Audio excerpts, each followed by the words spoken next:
Looks like a burial. In the road?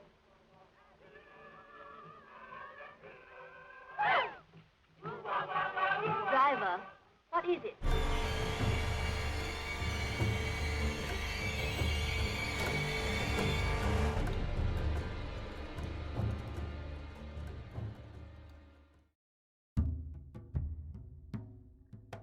Welcome back, my friends. In this video, we will look at some of the history and legends that concern zombies. Why zombies? Why, they're everywhere! Zombie culture has literally overtaken many aspects of modern horror films and television. With films and shows like The Walking Dead and Z Nation. They're not just zombie shows and movies. There are books, games, t-shirts, costumes, makeup, posters. There's even zombie-themed playing cards. The list goes on and on. It seems that there's no end to the reign of brain-craving terror.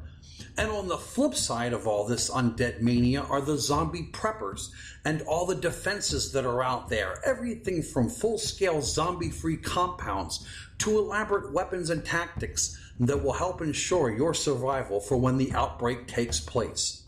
The thought of a zombie apocalypse is so popular, the CDC, the Center for Disease Control and Prevention, actually has information on zombies on the organization's webpage.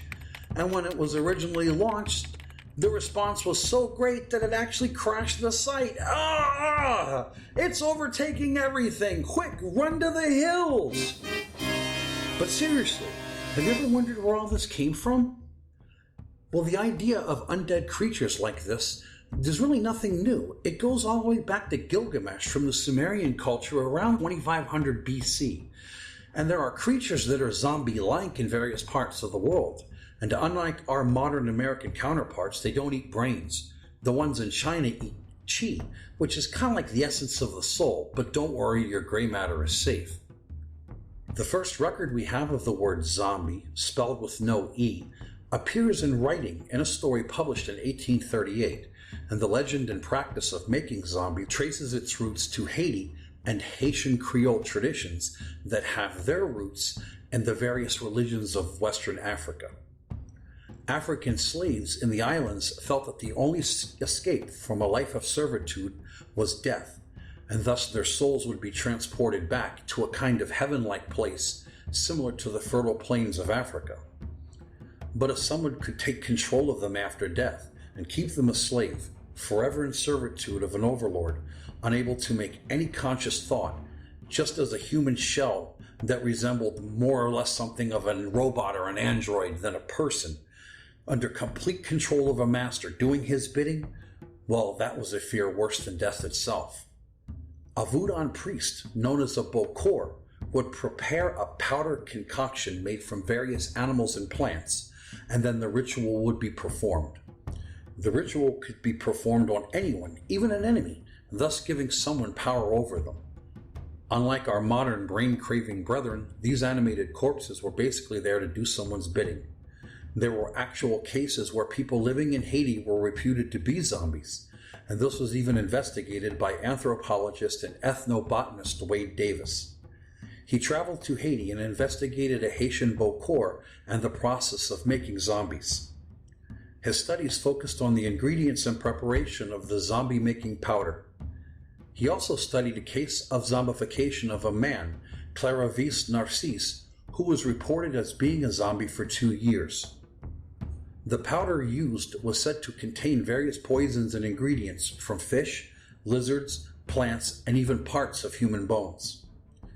Wade went on to write a book about his findings, and later in 1985, the film The Serpent and the Rainbow was released, based off of his book. Now, the film certainly wasn't the first to feature zombies. A popular film in 1932 was White Zombie, starring Bela Lugosi. The film's caption read, "With these zombie eyes he rendered her powerless. With this zombie grip he made her perform his every desire." It kind of sounds more like a line from a trashy romance novel than a zombie film, and surprisingly there are no brain-eating zombies, just a bunch of undead servants. We see a similar thing in the 1991 HBO film To Cast a Deadly Spell starring Fred Ward. It's a camp horror film in the guise of the famous detective film noir movies of the 1930s and 40s. And yes, zombies make an appearance, and no, they don't eat brains. Again, just undead servants. So where does all this graveyard-rising, brain-eating madness come from, you ask? Well, my friends, it came from a city in western Pennsylvania that has become known as the zombie capital of the world, and the place is called Pittsburgh, home of steel mills, the Pittsburgh Steelers, and George Romero, the godfather of the modern zombie film. See, in 1968, a young filmmaker by the name of George Romero made a film called Night of the Living Dead, and over time it became a cult classic. In the film, the dead rise from their graves and begin their reign of slow-walking, brain-craving terror, and take a wild guess what they were called. Yep, you guessed it, ghouls! Ha, I got you. Yes, they were referred to as ghouls, even by Romero himself. Yep, flesh-eating graveyard ghouls. See, ghouls are creatures that are found in graveyards and in abandoned places that feed off the flesh of the living, as well as the recently dead.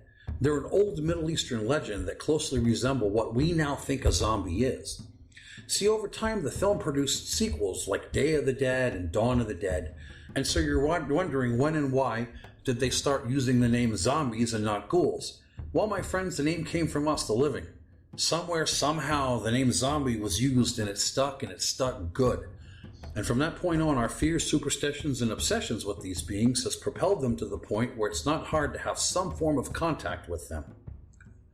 We as a culture of the 20th and 21st century, we started using the word zombie and it stuck so much that the word is literally synonymous with flesh-eating undead creatures that rise from the dead in graveyards, which were originally ghouls, but ghouls eat flesh, and zombies are undead servants, but oh well, you get the idea. So the next time someone mentions zombies and graveyards, and trust me, they will, now you can stop them in their undead tracks with your newfound knowledge. And in the spirit of the Night of the Living Dead, remember, they're coming to get you, Barbara. There's one of them now. Stay spooky, my friends, and let them know why they fear the dark.